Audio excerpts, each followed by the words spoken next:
La parole est à Madame Aude Luquet. Merci, Monsieur le Président. Ma question s'adresse au secrétaire d'État chargé des Transports. Monsieur le secrétaire d'État, difficultés de transport, trains annulés à la dernière minute, trajets en covoiturage ou en bus souvent très longs, fatigue, exaspération, hausse des accidents. Voici les conséquences déplorables d'un mouvement de grève engagé depuis plusieurs semaines. Mais voilà que désormais, alors que le trafic reprend progressivement, les voyageurs doivent s'engager dans un nouveau combat, le remboursement de leurs billets de train. Depuis le 5 décembre, 1,5 million de clients ont demandé un remboursement pour des billets de TGV, Intercité ou Ouigo. Face à l'ampleur de la demande, la SNCF a privilégié le système de bon d'achat, en pratique très facile d'utilisation et valable 1 an. Un remboursement classique restait toutefois possible via une demande en ligne. Dans les faits, le système a néanmoins montré ses limites. De nombreux voyageurs ont en effet reçu des bons d'achat d'un montant inférieur au prix de leur billet. D'autres ne sont pas parvenus à les utiliser lors des réservations et d'autres encore n'ont jamais obtenu de réponse de la SNCF. Cette situation est d'autant plus dommageable que la plupart des clients sont des voyageurs occasionnels qui souhaitaient retourner dans leur famille aux vacances de Noël et qui ont dû avancer les frais pour utiliser un autre moyen de transport ou payer plus cher pour un train à une autre date.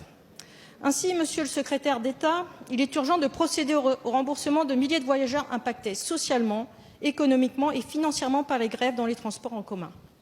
Comment comptez-vous assurer une indemnisation de ces voyageurs victimes de ce mouvement qui dure depuis maintenant 42 jours? Je vous remercie.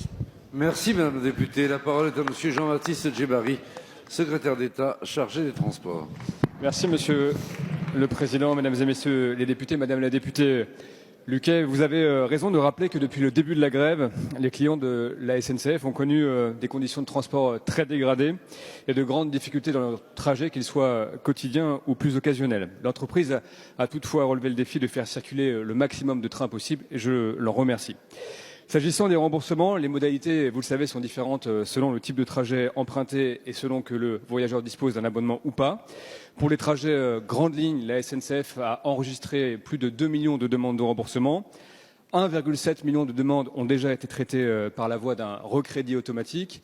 200 000 demandes ont fait l'objet d'un traitement sous 48 heures par l'émission de bons d'achat et 300 000 demandes sont encore en cours de traitement.